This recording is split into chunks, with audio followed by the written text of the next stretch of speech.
Kami masa bukan 4 bulan untuk proses daripada booking sampailah SMP.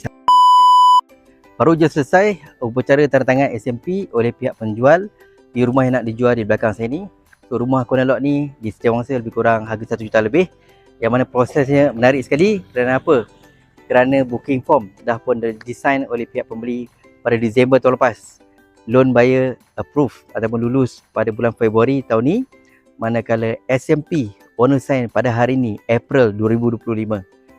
Kami masa bukan 4 bulan untuk proses daripada booking sampailah SMP sign. Okey, kita sama-sama doakan urusan buyer ini dipermudahkan. Cumanya memandangkan rumah ni ataupun properti ni melibatkan foreigner, di mana buyer ni merupakan pasangan Malaysian foreigner. Jadi walaupun di status freehold, tetap juga perlukan consent daripada pejabat tanah.